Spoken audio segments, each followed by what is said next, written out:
Sa puso ng lambak ng mga bulong na matatagpuan sa pagitan ng mga sinaunang taluktok na nababalot ng hamog, naroon ang nayon ng Oakhaven. Sa loob ng maraming henerasyon, ang mga tao rito ay namuhay ng payapa. Ang kanilang buhay ay pinamamahalaan ng pag-ikot ng araw at ng karunungan ng kanilang mga ninuno. Ngunit ang kapayapaang ito ay hindi isang pagkakataon lamang. Ito ay isang pamana na pinoprotektahan ng isang tagapagbantay, isang tradisyon na kasing tanda ng lambak mismo. Ngayon, ang tagapagbantay na iyon ay isang dalagang nagngangalang Alena. Hindi ipinanganak si Alena para sa gampaning ito, siya ay pinili. Noong bata pa siya, nakikita niya ang hindi nakikita ng iba. Mga bahagyang kislap ng anino sa gilid ng kakahuyan, mga bulong sa hangin na hindi lamang kaluskos ng mga dahon. Nakilala ng pinuno ng nayon, si Kael, ang mga palatandaan. Nakita niya sa kanya ang parehong matalas na pakiramdam na nagpakilala sa bawat tagapagbantay bago siya. Sa ilalim ng kanyang gabay, natutunan ni Alena na pakinggan ang kagubatan, basahin ang mga bituin at unawain ang maselang balanse sa pagitan ng kanilang mundo at ng mundong hindi nakikita. Ang kanyang mga araw ay isang ritmo ng tungkulin at pagbabantay. Sa madaling araw, nilalakad niya ang paligid ng nayon. Ang kanyang mga mata ay sinusuri ang mga sinaunang batong pananggalang na kumikislap ng bahagya at mahiwagang liwanag. Ang mga batong ito ang unang linya ng depensa ng nayon, isang mahiwagang harang na pinalalakas ng sama-samang paniniwala at ritual ng mga mamamayan. Sa gabi, habang tulog ang iba, madalas umakyat si Alena sa pinakamataas na kampanaryo. Ang kanyang paningin ay nakatutok sa nagbabagong hamog ng lambak. Siya ang tagabantay sa pader, ang tahimik na tagapagtanggol laban sa gumagapang na lagim na nagkukubli sa kadiliman. Kamakailan, naging mas matapang ang mga banta. Ang mga bulong ay naging mahinang ungol at ang mga kislap ng anino ay nagkaroon ng mas nakakatakot na anyo. Ang mga alagang hayop ay naglaho ng walang bakas at malalalim. Di natural na mga marka ang lumitaw sa mga pinakamatandang puno. Ang takot, isang malamig at hindi inaasahang bisita, ay nagsimulang bumalot sa Oakhaven. Ang mga taga-nayon, bagamat takot, ay nagtitiwala kay Alena at sa kanilang mga tradisyon. Alam nila ang kanilang bahagi sa sinaunang kasunduang ito. Bawat linggo, nagtitipon sila para sa ritual ng liwanag. Sa paglubog ng araw, bawat pamilya ay nagdadala ng gawang kamay na parol sa liwasang bayan. Sabay-sabay nilang sinisindihan ang mga ito habang binibigkas ang mga sinaunang salita. Ang kanilang mga tinig ay humahabi ng isang tapiserya ng pag-asa at pagsuway. Ang ritual na ito ay higit pa sa isang tradisyon. Ito ay isang gawa ng kapangyarihan. Ang pinagsamang liwanag at pananampalataya ng mga taga-nayon ay nagpapalakas sa mga batong pananggalang.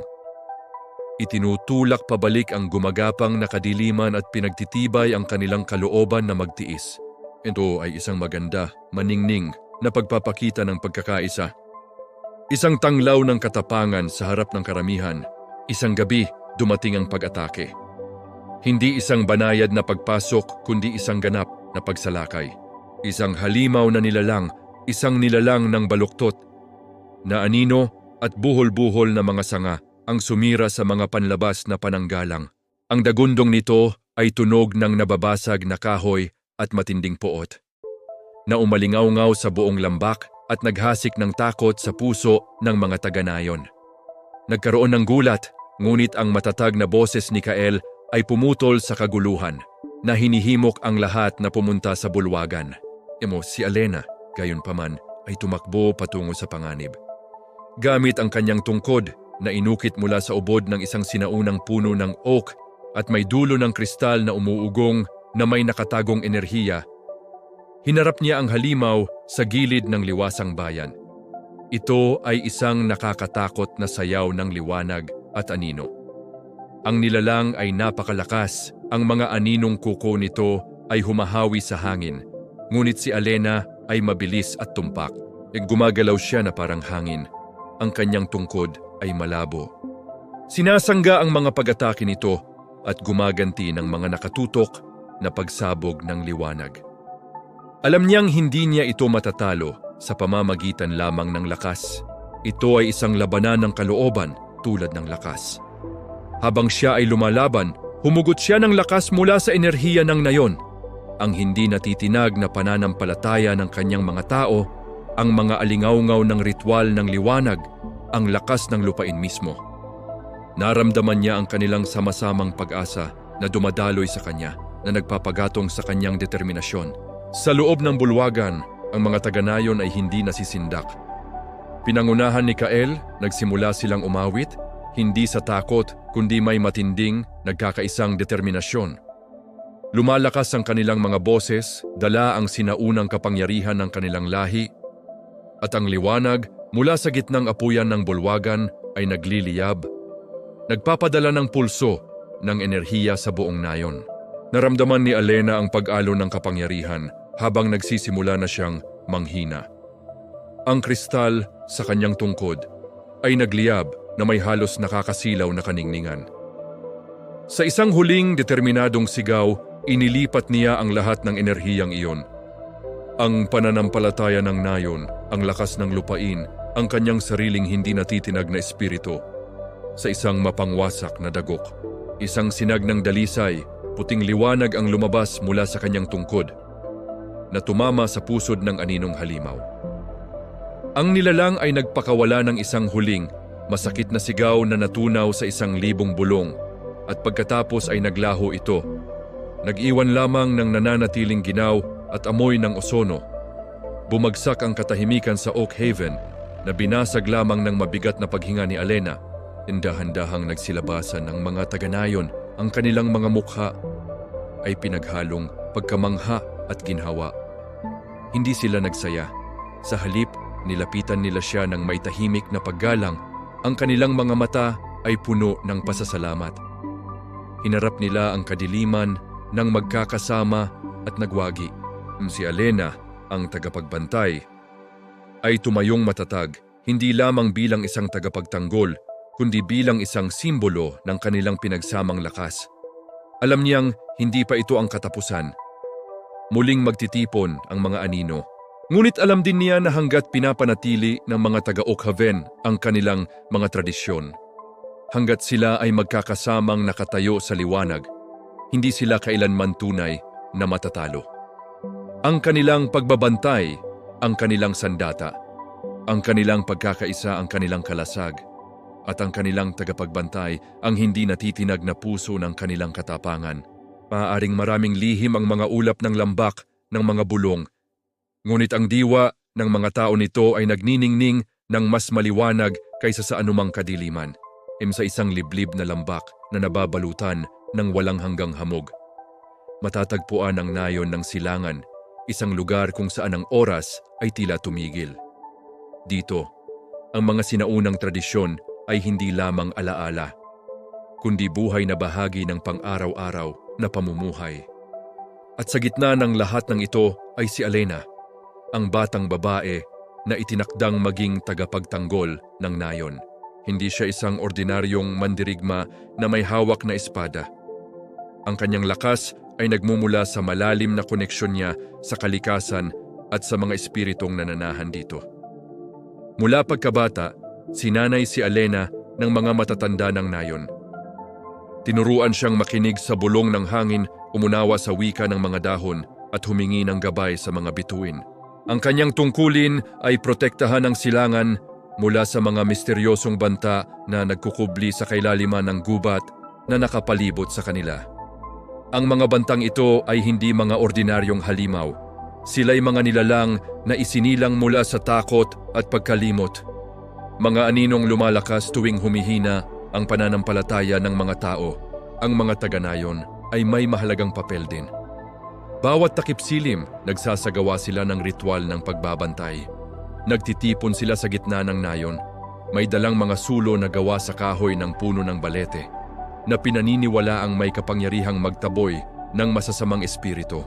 Umaawit sila ng mga sinaunang himno, mga awiting nagpapaalala sa kanila ng kanilang kasaysayan, ng kanilang katapangan at ng kanilang pagkakaisa.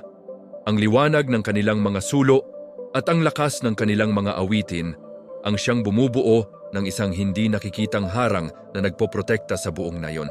Isang gabi, naging kakaiba ang katahimikan. Ang karaniwang tunog ng mga kuliglig ay napalitan ng isang nakabibinging kawalan. Naramdaman ni Alena ang pagbabago sa hangin. May mabigat, may malamig at may panganib. Mula sa kadiliman ng gubat, isang nilalang ang lumitaw. Ito'y isang anino na may mga matang nagliliyab na parang baga. Isang nilalang na tinatawag na kumakatok. Isang espiritu ng kalungkutan na kumakain ng pag-asa. Ito ang pinakamatinding banta na haharapin ng silangan. Agad na kumilos si Alena. Hawak ang kanyang tungkod na gawa sa sanga ng puno ng nara na binasbasan ng mga naunang tagapagtanggol. Hinarap niya ang kumakatok. Ngunit alam niyang hindi niya ito magagapi ng mag-isa. Sumigaw siya sa mga taga-nayon, "Huwag kayong bibitaw. Lakasan ninyo ang inyong mga awit. Ang inyong pananampalataya ang aking kalasag." Sa simula ng hina ang mga taga-nayon. Ang takot ay nagsimulang gumapang sa kanilang mga puso at ang liwanag ng kanilang mga sulo ay unti-unting nandilim. Napansin ito ng kumakatok at lalo itong lumakas. Ang anino nito ay lumaki, handang sakupin ang buong nayon. Ngunit isang matandang babae, si Lola Iska, ang unang naglakas ng loob. Itinaas niya ang kanyang nanginginig na sulo at sinimulang awitin ang himno ng buong puso. Ang kanyang tinig, bagamat mahina, ay puno ng determinasyon. Isa-isang sumunod ang iba, ang bata, ang matanda, ang mga magsasaka, ang mga manghahabi, lahat sila'y nagkaisa. Ang kanilang mga tinig ay naging isang malakas na daluyong ng pag-asa at ang kanilang mga sulo ay muling nagliwanag, mas maliwanag pa kaysa dati. Naramdaman ni Alena ang pagbabalik ng lakas. Ang liwanag mula sa nayon ay dumaloy sa kanya, nagbigay ng kapangyarihan sa kanyang tungkod. Itinutok niya ito sa kumakatok at isang sinag ng purong liwanag ang bumulwak mula rito. Ang anino ay umungol sa sakit, hindi dahil sa pisikal na pinsala, kundi dahil sa tindi ng pag-asa at pagkakaisang bumabalot dito. Hindi nito kayang mabuhay sa isang lugar kung saan naghahari ang liwanag. Unti-unti, ang kumakatok ay naglaho, pabalik sa kadiliman kung saan ito nagmula. Nang maglaho ang panganib, isang malalim na katahimikan ang muling bumalot sa paligid. Ngunit sa pagkakataong ito, ito'y katahimikan ng kapayapaan. Nagyakapan ang mga taga-nayon, ang kanilang mga mukha ay basa ng luha ng pasasalamat at tagumpay. Lumapit si Alena sa kanila, hindi bilang isang bayani na nakatataas kundi bilang isa sa kanila. "Hindi ako ang nagligtas sa atin ngayong gabi," sabi niya. Tayong lahat, ang ating pagkakaisa, ang ating pananampalataya sa isa't isa, at ang ating pagmamahal sa ating tahanan. Iyan ang tunay na mahika na nagpoprotekta sa silangan. Mula sa gabing iyon, lalong tumibay ang ugnayan ng mga taga-silangan. Naintindihan nila na ang tunay na tagapagtanggol ay hindi lamang isang tao, kundi ang buong komunidad. Si Alena ay nanatiling kanilang gabay, ngunit alam ng bawat isa sa kanila na sa loob nila ay may sulo na kailangang panatilihing nagliliyab. Ang kwento ni Alena at ng kumakatok ay naging isang alamat na ipinapasa sa bawat henerasyon. Isang paalala na kahit sa pinakamadilim na gabi, ang pinakamaliit na liwanag ng pag-asa kapag pinagsama-sama ay kayang magtaboy ng anumang anino. At sa lambak ng silangan, ang liwanag na iyon ay hindi kailanman mamamatay. Salamat sa panunood. Kung nagustuhan niyo ang kwentong ito, huwag kalimutang mag-like, mag-subscribe at i-click ang notification bell para sa mas marami pang mga alamat at kwentong bayan na tulad nito. Magkita-kita tayo sa susunod na video.